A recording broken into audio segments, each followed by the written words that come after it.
Hello students, welcome back to one the video. अगर आप लोग बीए थर्ड सेमेस्टर में हैं और पॉलिटिकल साइंस पढ़ रहे हैं तो इसके न्यू बैच 2027-28 की क्लासेस हम स्टार्ट कर चुके हैं सभी यूनिवर्सिटीज़ के लिए और इसका सिलेबस हम पहले ही अपलोड कर चुके हैं और इसकी क्लासेस एक सीक्वेंस में हमारे चैनल पर चल रही हैं। आज हम पढ़ने वाले हैं इसका यूनिट नंबर 4। यूनिट नंबर 3 तक पूरी वीडियो अपलोड हो चुकी है, तो आपने नहीं देखी तो आप देख लीजिएगा, क्योंकि मैंने डिटेल में वहाँ पर भी सब कुछ आपको पढ़ाया है पूरा नोट्स के साथ, जो नोट्स आपके एग्जाम में आपके काम आने वाला है। आज हम यूनिट नंबर 4 को डिस्कस करने वाले हैं पूरा डिटेल में। तो देखिए, यूनिट नंबर 4 में आपको पढ़ना है दबाव समूह के बारे में, मतदान व्यवहार के निर्धारक तत्व के बारे में, जाति और राजनीति के बारे में, निर्वाचन सुधारों की आवश्यकता, अलगाव और समायोजन की राजनीति। तो ये कई सारे टॉपिक आपके यूनिट नंबर 4 में आपको पढ़ना है और ये सारे टॉपिक हम आज एक ही वीडियो में पूरा कवर करने वाले हैं।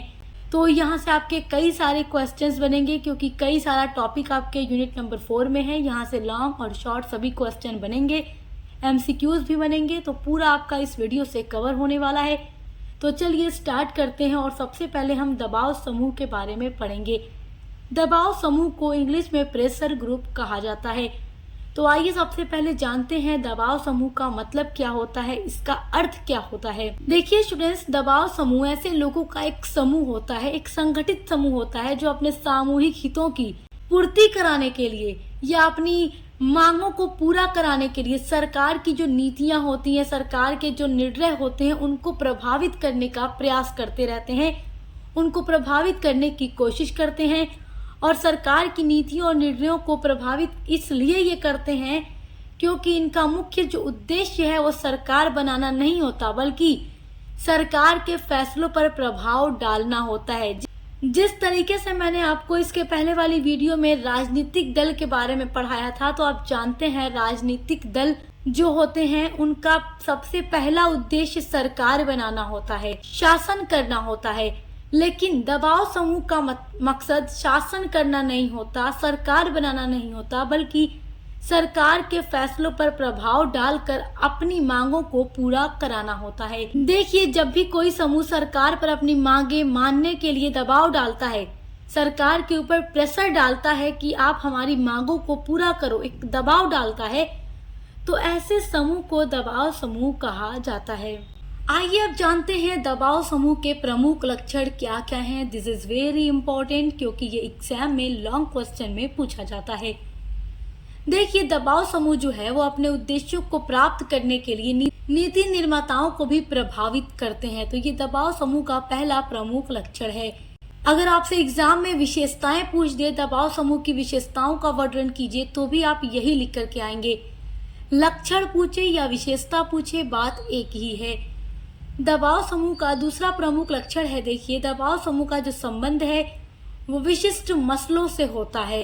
तीसरा इसका लक्षण है कि ये राजनीतिक संगठन नहीं होते, ये राजनीतिक दल नहीं होते, और नहीं ये चुनाव में भाग लेते हैं, और नहीं इनका सरकार बनाने का मकसद होता है। ये केवल सरकार से अपनी मांगों को पूरा कराने के लिए सरकार की नीतियों और उनके फैसलों पर प्रभाव डालते हैं। दबाव समूह का चौथा प्रमुख लक्षण है कि दबाव समूहों को अज्ञात साम्राज्य कहा गया है। जब उनके हित खतरे में होते हैं तो वे सक्रिय बन जाते हैं, यानी कि जब दबाव समूह के जो भी हित होते हैं वो खतरे में पड़ जाते हैं, तो दबाव समूह जो होता है वो सक्रिय हो जाता है, एक्टिव हो जाता है। तो आई होप कि आप दबाव समूह का अर्थ और उसके प्रमुख लक्षण या विशेषताएं समझ गए होंगे। आइए अब यूनिट नंबर 4 का दूसरा टॉपिक पढ़ते हैं, मतदान व्यवहार के निर्धारक तत्व, डिटर्मिनेंट्स ऑफ वोटिंग बिहेवियर। देखिए, हमारे देश में 18 वर्ष की आयु हो जाने पर हम वयस्क हो जाते हैं, हर भारतीय नागरिक वयस्क हो जाता है और उसे वोट देने का राइट प्राप्त हो जाता है, वो वोट दे सकता है। तो मतदान व्यवहार के निर्धारक तत्व क्या क्या हैं, आइए इनके बारे में जानते हैं। सबसे पहले तो हम ये जानेंगे कि मतदान व्यवहार के निर्धारक तत्व इसका मतलब क्या होता है। तो देखिए, मतदान व्यवहार का आशय ये है कि मतदाता जो वोट देने वाला है अपने मताधिकार को, अपने वोटिंग राइट को किन तत्वों से प्रभावित होकर प्रयोग करेगा। यानी कि आप अगर वोट देने वाले हो गए, आप मतलब कि 18 वर्ष की आयु पूरी कर चुके हैं, आपको वोट देने का अधिकार मिल गया है, तो जब आपको वोट देना होगा तो आप किन तत्वों से प्रभावित होकर वोट देंगे, किस राजनीतिक दल को वोट देंगे, किसको आप वोट देंगे, तो जिस चीज से प्रभावित होकर आप वोट देते हैं वही मतदान व्यवहार के निर्धारक तत्व हैं, जिनको हम अभी पढ़ रहे हैं। देखिए, मतदान व्यवहार में सर्वप्रथम यानी सबसे पहले तो ये अध्ययन किया जाता है कि कौन से तत्व व्यक्ति को मताधिकार यानी वोट देने का प्रयोग करने के लिए प्रेरित करते हैं और कौन से तत्व उससे इस संबंध में निरुत्साहित करते हैं। यानी कि देखो, मतदान व्यवहार में इन चीजों का अध्ययन सबसे पहले किया जाता है कि अगर कोई भी व्यक्ति वोट देगा तो किन चीजों से प्रभावित होकर वोट देगा, किन तत्वों से प्रभावित होकर वो वोट देगा, किस राजनीतिक दल को देगा, किसको देगा, और कौन से ऐसे तत्व होते हैं मतदान व्यवहार में जो उसको निरुत्साहित कर देते हैं। देखिए, द्वितीय स्तर पर इस बात का भी अध्ययन किया जाता है कि किन तत्वों से प्रभावित होकर व्यक्ति एक विशेष उम्मीदवार और एक विशेष राजनीतिक दल के पक्ष में अपने मताधिकार का प्रयोग करते हैं। तो मतदान देने वाला व्यक्ति किस राजनीतिक दल को वोट देगा, किन चीजों से प्रेरित होकर वो उस राजनीतिक दल को वोट देगा, किस उम्मीदवार को वोट देगा और क्यों उसी को वोट देगा, तो कुछ मतदान व्यवहार के प्रमुख निर्धारक तत्व होते हैं जिनसे प्रेरित होकर वो वोट देता है।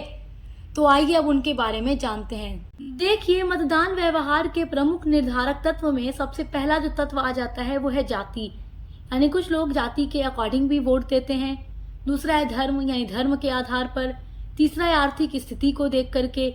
उसके अलावा शिक्षा या फिर नेतृत्व कि कौन से राजनीतिक दल का नेतृत्व बेटर है तो वो उन्हीं को वोट देंगे, उन्हीं की सरकार बनाएंगे।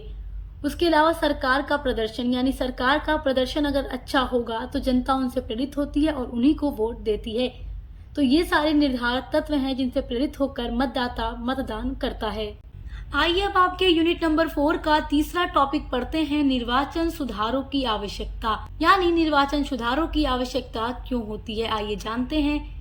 देखिए, स्वच्छ राजनीति, वास्तविक प्रतिनिधित्व और स्वस्थ लोकतंत्र के लिए चुनाव सुधार आवश्यक होता है और अनुच्छेद 324 से लेकर 329 तक चुनाव और चुनाव सुधारों से संबंधित है। यानी भारतीय संविधान के अनुच्छेद 324 से लेकर 329 तक चुनाव और चुनाव सुधारों के बारे में उसमें बताया गया है।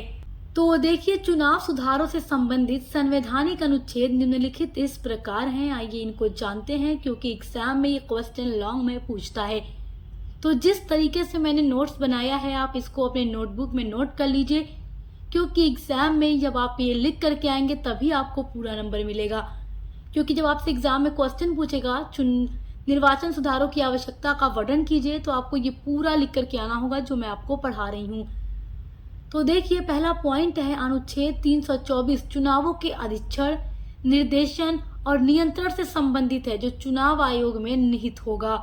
उसके अलावा देखिए, जो अगला अनुच्छेद है हमारे भारतीय संविधान में, अनुच्छेद 325 में क्या कहा गया है कि कोई भी व्यक्ति धर्म, मूल वंश, जाति या लिंग के आधार पर किसी विशेष मतदाता सूची में शामिल होने के लिए अपात्र नहीं होगा या शामिल होने का दावा नहीं कर सकेगा। देखिए, तीसरा पॉइंट है, भारतीय संविधान के अनुच्छेद 326 में लोकसभा और राज्य विधानसभाओं के लिए निर्वाचन वयस्क मताधिकार के आधार पर किए जाने से संबंधित है। आगे देखिए, अनुच्छेद 327 जो है संसद को विधान मंडलों के चुनाव के संबंध में प्रावधान करने की शक्ति प्रदान करता है।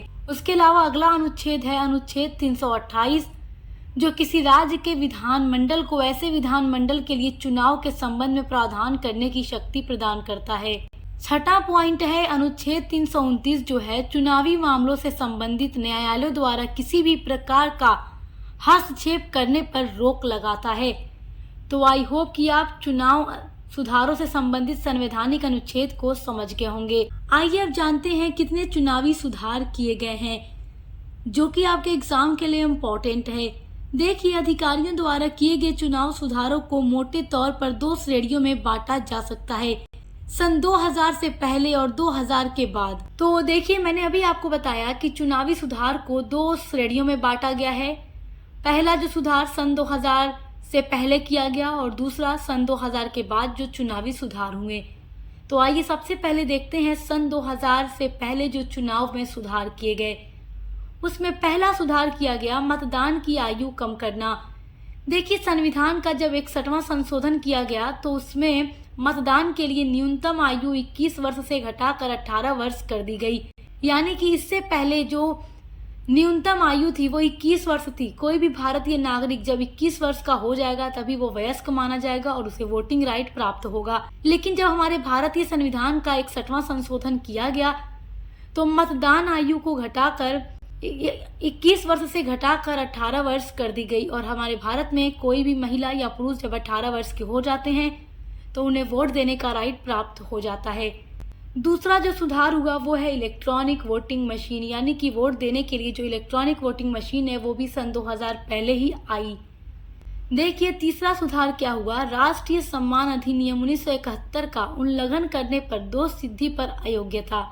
देखिए इससे व्यक्ति को संसद और राज्य विधानसभाओं के लिए चुनाव लड़ने से 6 वर्ष के लिए अयोग्य घोषित कर दिया जाएगा।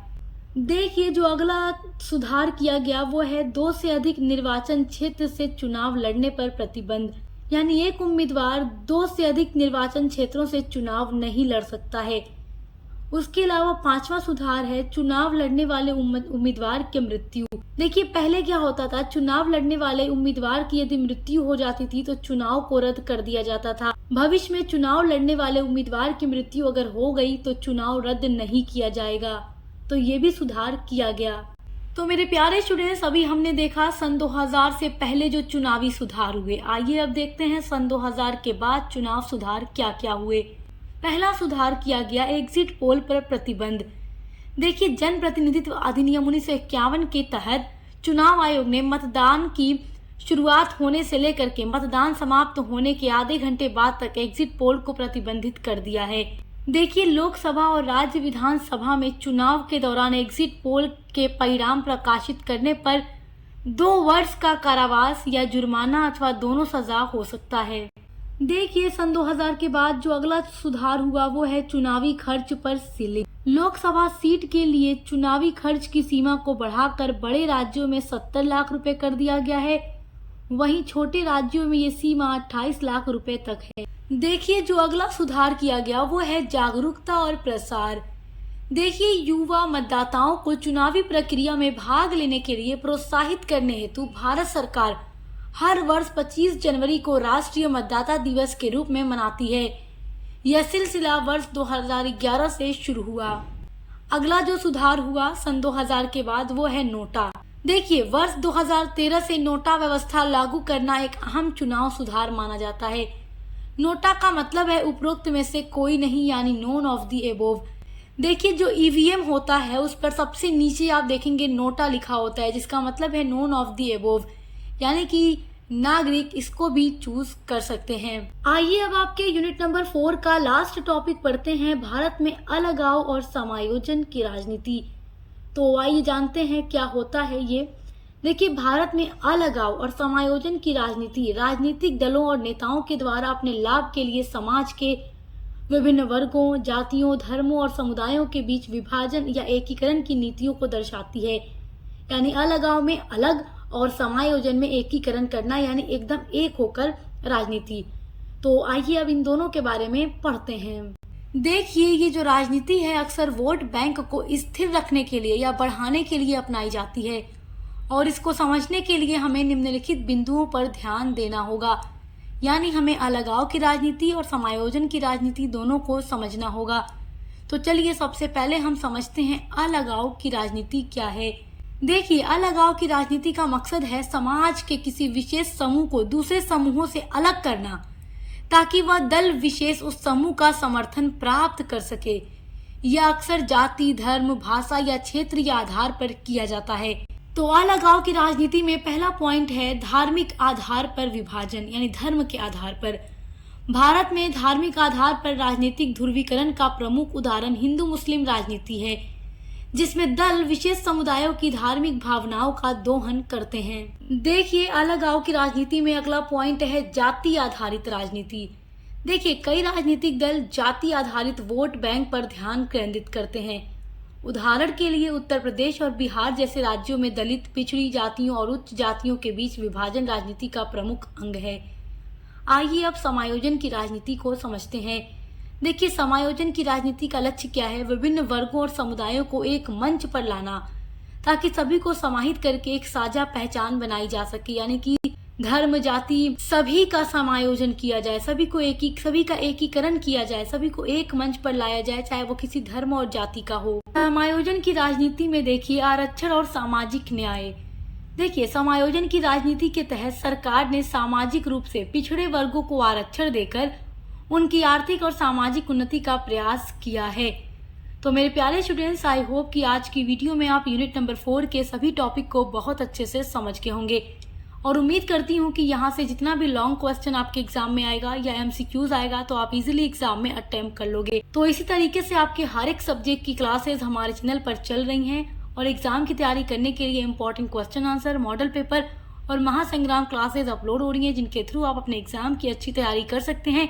आप चाहे किसी भी यूनिवर्सिटी से हो, आपके एग्जाम की पूरी तैयारी यहाँ पर कराई जाती है। तो चैनल को सब्सक्राइब करना मत भूलिएगा। मिलते हैं अगली वीडियो के साथ।